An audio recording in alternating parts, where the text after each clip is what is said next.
አቶ ቢኒያም ደህና ነው? ደህና ነው። አቶ ቢኒያም ታውቀዋለህ እንዴ? ታች ያላችሁትን እንኳን ብዙም አላውቃችሁ። እሺ ምን ነበረ ጉዳይ? ጉዳይ ምን መሰለህ? የጀመርከውን እቃ እንድትተው ልነግርህ ፈልጌ። እቃ? አዎ እቃ መሄድ አለብኝ። እቃ ለመሆኑን አሳያለሁ። 500 ሺህ። ምንድን ነው? ስጦታዬ። ከወንጀሉ አንጻር ግን አንድ አደርግልሃለሁ። ቆይ ማን ይላከ? ማለት አንተ ነህ ተልከህ የማይመጣ። በጣም ብዙ ወንጀል እኮ ነው የሰራው። መች ካልኩ ግን ሁሉም ነገር ማስረጃ ይፈልጋል። እሱን ለኔ እየነገርከኝ ነው ወይስ ስራ እንድንቀያየር ነው? እንዲህ አይነት እድሎችን አለመጠቀም ሞኝነት። ድፍረት ግን በጣም ይገርማል። የበላዮችን ጠርቼ ከምሰጥ ለአንተ ልስጠት። ደህና ዋል። ለማንኛውም በላሳብ ስቀይር እንደው አልገባኝም። ቆይ እኔ እናንተ ማግዛችሁ ለምንድን ነው? ስለጠየቅልሽ ነው። በእርግጥ ከባድ ነው። የሚከተለኝ ነገር የከፋ ነው። በዛ መሀል ናቲ እናቱን አግኝቷት የሆነባትን ነገር ነገረችው ማለት እኔ ሟች ነኝ ማለት ነው። የሚመጣው ነገር አንቺ በምታደርጊው መልካም ነገር ብዛት የሚወሰን ነው። አየሽ፣ አንቺ እንኳን አግዤሽ እየሸሸሽ ነው። እያገዝኩሽ ነው፣ አግዥኝ። እናቴ ተነግታብኛለሽ ብሎ ሳይገለኝ አግዥኝ። እሺ እሞክራለሁ። ይኸውልሽ ቶት፣ አንቺ እንደምታውቂው ንብረቱም ቤቱም የኔ ነው፣ ገዜንም ጨምሮ ሁሉም መብት የላቸውም። ቆይ ገዜ ዝም የሚልሽ ነው እንደሚመስልሽ? ምን ያመጣል? እላዩ ላይ ሸጬው ሄዳለሁ። እንግዲህ ምርጫ አንቺ ነው። ሁሌም ግን መልካሙን ብቻ ብታስቢ ለአንቺ የተሻለ ይመስለኛል። ይኸውልሽ ቶት፣ ህይወት እኔን ሆነ በጣም ተሳስተሻል። በእርግጥ በገንዘብ ብቻ ድሎትን የሚፈልግ እንዳንቺ አይነት ሰው ሞኝ ነው። ይኸውልሽ ቶት፣ ገንዘብ ብዙ መሰረታዊ ነገሮችን ፈቶልኛል። ግን ደግሞ እዚህ ከመቆሚ በፊት አንቺ ካሳለፍሽው ነገር በላይ ብዙ ነገሮችን አሳልፌያለሁ። ችግርሽ እኮ ይሄ ነው። መከራን ከመከራ ታወዳድሪያለሽ። የእኔን ሳታውቂ የራስሽን ታጋንኛለሽ። ይሄ ነው ራስ ወዳድ የሚያደርግሽ።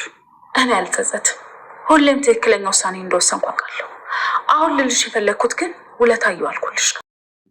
ሰላም ውድ ቻናል ቤተሰቦቼ፣ አስቱ ነኝ። ዛሬ ደግሞ በሌላ ቪዲዮ መተናል። ተወዳጅ የትሁት ድራማ ዛሬ ምን ተፈጠረው የምለውን አብረን እናያለን።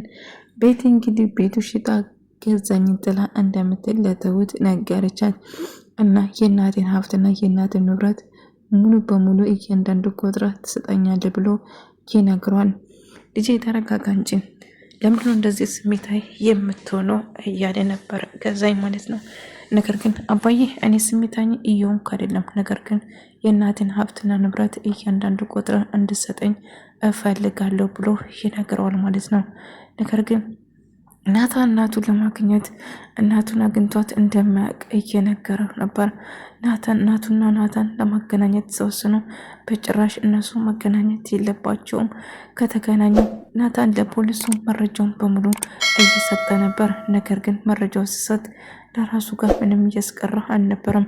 ፖሊሱ ግን ምንም ነገር መረጃውን ሲቀበል መልሶ ለአባቱ እንደምሰጥ ለገዛኝ እንደምሰጥ እያወቀ ነበር። ናታን በጣም ፈርቻለሁ፣ ምን እንደምፈጠር አባት እጅ ረጅም እንደሆነ ታውቃለህ እና ጥንቃቄ አድርግ ብሎ ትነግረዋለች። ነገር ግን ፖሊሱ ከሱ ጋር እየሰራ እያስመሰለ ዶክመንቱን በሙሉ ወይም ደግሞ መረጃዎችን በሙሉ እየሰጠው ነበር። ነገር ግን እሱ በአባቱ ጋር በገንዘብ ስለተዳደረ 5 ሚሊዮን ብር እሰጣለሁ፣ 500 ሺህ ብር እሰጣለሁ ስለው አይ በወንጀል አንጻር ትግት ነገር ነው ስለው እሺ 1 እሰጣለሁ ብሎ 1 ሚሊዮን ብር ልሰጠው ይስማማል። እልቁንስ አሁን ብሎ ከተስማማ ደውለህ ታሳውቀኛለህ እያለው ነበር እና ፖሊሱ በመጨረሻ በገንዘብ ይታለላል ማለት ነው። ናታን ግን ድካሙ ልፋቱ ከንቱ ጋር ገዛኝ ግን አሁን የጀመርኩት ጨዋታ እንድታቆም ፈልጋለሁ፣ የምትፈልጉን አይነት ገንዘብ እሰጣለሁ ብሎ ይነግረዋል ማለት ነው። እንደውም ከሱ በላይ አለቃ የሆነን ሰላም ብሎሃል ብሎ እየነገረው ነበር እና እሱን ደግሞ እንዴት ታውቃለህ ብሎ ስጠይቀው እኔ ካንተ ይልቅ በደንብ ነው ማቀቅ ስልቅንስ አርፋ ብትቀመጥ ይሻላል እያለት ነበር። ትሁት እኔም አንቺ እንድትረጂኝ እፈልጋለሁ። እኔ በምትጉጓይ እኔ ለምንድን ነው የምረዳሽ ይመስልሻል? ስለጠየኩሽ ነው ስትላት አይ አይደለም በምላሹ እኔንም እንድትረጂኝ እፈልጋለሁ ስትል ትነግረዋለች። ናታን እናቱን ካገኘ እኔ በጣም ይጠላኛል። እናቱ ስለ እኔ መጥፎ ነገሮችን እንደምትነግረው እርግጠኛ ነኝ እያለችው ነበር። ታዲያ እኔ ምን ላደርግልሽ እችላለሁ ስትላት ናታን እንዳይጠላኝ አድርግ እባክሽን፣ ይህን እንድትረጂኝ እፈልጋለሁ ስትል እሺ እረዳለሁ ትላለች ትሁት። ነገር ግን ናታን በመጨረሻ እናቱን ላገኝ እንደሆነ ሲሰማ በጣም ደስ አለው። እናቴ ራሴን አጠፋለሁ አንተን ማግኘት ትፈልጋለሁ ብላኛለች ትሁት ብሎ ሲነግረው ታዲያ እናትን አገኛት እኮ ናቴ አው እዚሁ አገኛት ብላ ነገረች። እዚህ ቤት? አው እዚህ ቤት እናትን ታገኘዋለህ ብላ ትነግረዋለች። ፖሊሱ በመጨረሻ እንግዲህ በድጋሜ ገዛኝን ለማግኘትና ከሱ ጋር ለማውራት ወሰነ እና መረጃ እንዳገኝ ረዳው እና ሁሉንም መረጃ እንድታገኘው ፊት ለፊት አስቀምጥለት ብሎ ይነግረዋል። እና ከዛ በመጨረሻው አካውንት ላክልኝ ትራንስፈር ታደርግልሃለሁ ገንዘብ የምትፈልገው ብሎ ስጠይቅ ነበር። እናም ከዛኝ አለሜ ፍለጋው ቀጠለ እና አለሜን አባዬ ቤት ሄዶ ሲፈልጋት ስላላገኛት እጅግ በጣም ይበሳጭና የትሁትን ልጅ ደግሞ ለማገት ይሞክራል። እና አለሜ የምትባል ሴት እኔ አላቅም ቤት ለቀውጣልኝ ብሎ አባዬ እየዛተበትና እያስፈራራው ነበር ማለት ነው። አለሜ እንዳለችው እኔ እርግጠኛ ነኝ አንተ ሰው በእጅ ሰበብ ትሆናለህ። አሁን ቤት ለቀህ ትወጣልኝ ወይንስ ፖሊስ ጥራብህ እያለ ነበር። ፖሊስ የሚፈራ ይመስላል እንደ ይፈለጉ ማድረግ ትችላለህ። ከኔ ጋር ጦርነት የማትፈልግ ከሆነ አለሜ የት እንዳለችው ንገረኝ ብሎ ይጠይቃል። አለሜ የት እንዳለችው አላቅም፣ እልቁንስ እኔ መከታተልን ብታቆም ይሻላል ብሎ ይነግረዋል ማለት ነው። አይ በጭራሽ ይህንን ላደርገው አልችልም። ሰማኛለህ? አለሜ የት እንዳለችው ልነግርህ አልችልም። ስለዚህ ውጣልኝ ብሎ አለሜ የምትባል ሴት እንደማያውቀው ነገረ። ገዛኝ አሁን ሄዳለሁ፣ ግን ተመልሼ እመጣለሁ። አለሜ የት እንዳለችው የማትነግረኝ ከሆነ ለአንተ መጥፎ ነው የሚሆነው። ትሰማኛለህ? እኔ ገዛኝ ማን እንደሆንኩ አታውቅኝም ስል ይዝትበታል። አንተ የፈለግከው ልትሆን ትችላለህ፣ ማንንም ልትሆን ግድ አይሰጠኝም። ይልቁንስ ቤቴን ለቀው ተብሎ አባዬ ለሚቀጥውት ጋር ደውሎ የተፈጠረውን ነገር ይነግራታል። አባዬ ምን ማድረግ እችላለሁ? አሁን ከመጣ እኮ ልጄን ይቀማኛል ብላ ትሁት በጣም ፈርታ ነበር። እና ቀድሜሽ ከዛ ውጪ ስላት በሩን እንድትዘጋና መውጣት እንደማችለው ትነግረዋለች።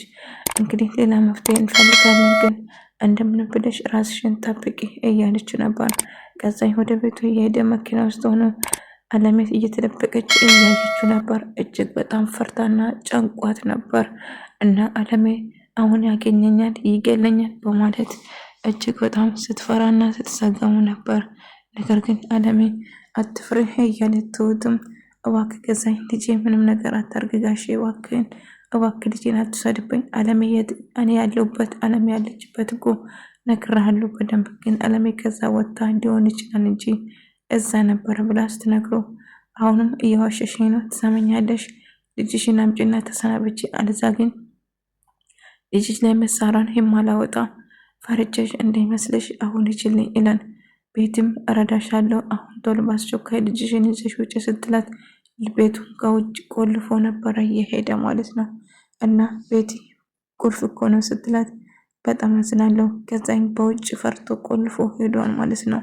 ስለዚህ አንድ ነገር እናደርጋለን እያለችው ነበር። ታዲያ ምን ማድረግ እንችላለን ስትለው እጅግ በጣም ፈርታ ተጨንቃ ነበር። ከዛኝ ከቤት ሲወጣ በር ቆልፎ ነበር የሚሄደው ማለት ነው። ምን እየተፈጠረ እንደሆነ ባታውቁም ትሁትም አቤቲ እባክሽ እርዳታሽ ያስፈልገኛል፣ በማንኛውም ሰዓት ልትረጂኝ ትችያለሽ ብላ ስትጠይቀው እሷም ለመርዳት ዝግጁ ነበረች። ልታመጥ ስትል እስከዛኝ ቤቱን በሩን ከውጭ ቆልፎ ይወጣል ማለት ነው። በዛ ምክንያት ልትወጣ አልቻለችም ትሁት ማለት ነው። በቃ ትሁት ወደ ውስጥ ግቢና ልጅሽን አስቀምጪ ትላታለች። እና ከዛ ሲመጣ ትሁት ብሎ ጮኸ። ልጅሽ ትናለችው አምጪ ብሎ እየዛተባትና እያስፈራራት ነበር። እባክህ ልጄን አትውሰድብኝ፣ ከፈለግህ እኔን ግደለኝ እንጂ ልጄን ከዚህ ከአጠገቤ ወዴትም ይዘህ እንድትል አልፈቅድም ትለዋለች። ልጅ ፊት መሳሪያ አላወጣም ብዬ ነው ተጠንቀቂ ትሁት እባክሽን እላት። ግደለኝ እንጂ አልወጣም ስትለው እንደ አጋጣሚ በርን ኳኳና ናታን ይመጣል ማለት ነው። ልክ ናታን ስመጣ ናታን ምንድን የተፈጠረ ነበር ለምንድነው ማከፍቱ ብሎ ተጠይቀው አይ ምንም አልተፈጠረም ከዛ ብላ ጠይቃለች። ቆይ ታዲያ በሩን ለምንድነው የማትከፍቱ ብላ ስትነግረው ነበር። ከኔ ጋር ትሄጃለች አለሜ የት እንዳለችው አልነገርሽኝም ብሎ እጅግ በጣም ይናደዳል ማለት ነው። እና እባክህ እያለች አለሜ ገዛኝ ያገኛት መስሏት በጣም ደንግጣ ፈርታ ነበር። ገዛኝ ግን አላገኛትም። ወደ ቤት ተመልሶ ትሁትን ልጅሽን አምጪ አለዚያ ፊት ለፊትሽ መሳሪያ እንዳወጣ ታስገድደኝ ትሰሚኛለሽ ብሎ ድንገት በር ሲንኳኳ ናታን ከች አለ ማለት ነው። እናም ትሁትና ልጇ በጣም ፈርቶ ነበር። ናታን ስመጣ ሁሉ ነገር ተቀየረ። ከዛ ምንድነው በር አከፍቱም እንደ ችግር አለ ብላ እባክህ እየለመንኩ ነው ልጄ ምንም እንዳትወስድብኝ የትም አትወስድብኝ እያለበት ለምነው ነገር ግን ገዛኝ አልሰማም። ሽጉጥ እንድመሳት ታርገኝ እባክሽን አሁን ልጅቷን አምጪና እንሂድ ከዚህ ትለው ይላታል። ልጅቷን እንወስድባት ነበር ነገር ግን ብትለምነው ብትሰራው እምቢ ይላታል። ነገር ግን በመጨረሻ ናቲ ስመጣ እባክህ ገዛኝ በሩን ክፈተው እየተንኳኳ ነው። ቆይ ቀጠራችሁ ወይ ፖሊስ ጠርታችኋል እንዴ? ስሚ ፖሊስ ጠርተሽ ከሆነ እኔ መውጫ መንገድ አላጣም፣ ነገር ግን ተጎጂ የምትሆኚ አንቺ ነሽ ይላታል። ነገር ግን እባክህ ገዛኝ እባክህ ስትለው እና በሩ ይከፈት ናታ ነበር። ምንድነው በሬን አልሳት አንኳኳ በርን የማትከፍቱበት ችግሩ ምንድነው ብሎ ሲጠይቀው ከዛናታ ወደ ሲገባ እንዴ እቺ ቆንጆ ልጅ የማነች ትሁት ያንቺ ነች ምናምን ብሎ ሲጠይቃት አዎ ልጄ ነች ብላ ትነግረዋለች። እና ከዛ አቅፎ ይስማታል። ትሁትም እያለቀሰች ናታን ታቅፈዋለች። ትሁት ተረጋጊ አሁን እኔ ከጎናችሁ ነኝ ስለዚህ ተረጋጊ እያላት ነበር። ነገር ግን በጣም ፈርቻለሁ እያለች አትፍሪ እኔ ከጎንሽ ነኝ እያላት ነበር። እንደፈራችው እየነገረችው ነበር ማለት ነው። ትሁት አትፍሪ እኔ ከጎንሽ ነኝ ያልኩሽ እኮ መፍራት የለብሽም እያላት ነበር። እና እሷ ግን በጣም እንደፈራችው እየነገረችው ነበር። እና ትሁት እና ከዛ እኔ እኮ ነግሬክ ነበር እሱ ሰውዬ እጅግ ጨካኝና አረሜ ነው። እሱ የሚያደርገው ነገር መገመት አይቻልም። ከሱ ጋር መጋፈጥ ትሁት ጋር መሄድ አለብኝ ስለባየ አይ ከሱ ጋር መሄድ የለብም ያ ሰውዬ በጣም ጨካኝና አውሬ ነው ይጎዳል ትለዋለች። ልጄ እዛውና እንዴት ነው ልጄን ትሁትና ልጇ አደጋ ውስጥ ናቸው ስለዚህ እነሱ ማዳን አለብኝ ብሎ ይነግራል አባዬ። ሰውዬ ምን ያህል ጨካኝ እንደሆነ ማንም ይሁን ማንም ነገር ግን ትሁትን ከዛ ማዳን አለብኝ እያሉ ነበር። እና ትሁትን ምታድን ከሆነ አንተ ችግር ውስጥ ትገባለህ እባክህ እያለ እና ገዛኝ አንድ ነገር ማድረግ አለብን እያለ ቤት ይቀያሩ ነበር። ገዛኝ እስቲ ለመረጋጋትና ሰላም ለማውረድ ሞክር እናትና እናቱ ከተገናኙ ምን እንደሚፈጠር ታውቂያለሽ ብሎ ይጠይቃታል። ምን ይፈጠራል በስልክ ሳይገናኙ ይቀራል እስካሁን ቢሆንም እስካሁን ሳትደናገረም ትድናለች። ግን ገዛኝ እባክህ አሁን መጥፎ ነገሮችን ማድረግ እናቆም ስትል ነበር። ቆይ ትሁት ምንድነው የተፈጠረ እያለች አባ ስትጠይቀው ነበር። እናቴን ማግኘት አለብህ ከአሁን በኋላ እናቴን አግናና አውራ እኔ ችግር ውስጥ እንደሆነ አውቃለሁ ግን በቃ አንተና እናቴን መገናኘት አለባችሁ ብላ ትነግረዋለች። እሺ እሱም ለመገናኘት ይወስናል ማለት ነው። አባዬን ደግሞ ከአንድ ላይ ለማገናኘት አባዬ አትምጣ በቃ እናቴ መጥቷል እያለን ከኔ ጋር እየረዳኝ ነው ብላ ነገረችው። እሺ በቃ ልጄ ናታን ከመጣ እኔ አልመጣም ይላታል። እና እንደ አጋጣሚ ናታን ትሁት ምንም ቢፈጠር ልጄን አደራ እናቴ እባክህ ልጄን ይዘልኝ ሄድ ትለዋለች። እሺ ልጅሽ እኔ እጠብቃታለሁ በቃ ትሁት አትፍሪ ከአሁን በኋላ እኔ ሁሌም ከጎንሽ ነኝ እያላት ነበር። እና ልክ እንደዛ እያላት እያለ እናትን ማግኘት አለብህ ብላ ትነግረዋለች። እሱም እሺ በቃ አገኛታለሁ እናቴን እያላት ነበር። እና ምን ማድረግ እንዳለባቸው እያወሩ ነበር። አባዬ የትሁት ልጅ ማስፈራራትና ምንም ልታረጋት አችልም እባክህን ካሁን በኋላ እቺ ህፃን ምን አደረገች ለምንድነው የምታሰቃየት ስለምንድነው የምታወራ ልጅ እኔ ብቻ ያስፈራረዋት ብሎ እየካደ ነበር። አባዬ እያደረግኩ ያለው ነገር የማላቅ ይመስላል እንዴ እባክህ መጥፎ ነገር እንዳረግ አታስገድደኝ እያለው ነበር። አባቱን ለማሳሰር እየጣራ እያለ ፖሊሱ ከጀርባው ብዙ ነገር እያደረገው ነበር። ናታን ሳገኝ ናታን እየመሰለ አባቱ ሳገኝ አባቱን እየመሰለ መረጃዎቹን በሙሉ አምጥቶ ሰጠው። እሱ ግን እየደበቀ ነበር። ይህን ሰውዬ ከመንገዳችን ላይ ዞር ማድረግ አለብን ናታን እባክህ እንዳትቆይ እያለችው ነበር። በጭራሽ አልቆይም ትሁት አትፍሪ እባክሽን አትፍሪ እያላት ነበር። ትሁት ግን ፈርቻለሁ እያለችው ነበር። አባዬ ትሁትን ትለቃታለህ አለዛ ግን ቤትን ፖሊስ ይዤ እመጣለሁ ብሎ እየዛተባት ነበር። የፈለግከውን ማድረግ ትችላለህ፣ ትሁትን አለቃትም ብሎ ይነግረዋል። መጥፎ ነገር እንዳረጋት ገፋፋኝ እባክህ ትሁትን ልቀቁ ስለው እንደማይለቅ ደጋግሞ ይነግረዋል ማለት ነው። አባዬም እንግዲህ በጸባይ እምቢ የምትል ከሆነ በድብድብና ታውቃለህ፣ ጥል በጣም እጠላለሁ፣ ግን የምልን የማታረገው ከሆነ የማልወዱ ነገር እንዳረግ ታስገድደኛለህ ይለዋል። ውድ ተመልካቾቼ የዛሬ ቪዲዮ ነበር። በቀጣይ እስክንገናኝ ድረስ በያላችሁበት ሰላም ፍቅር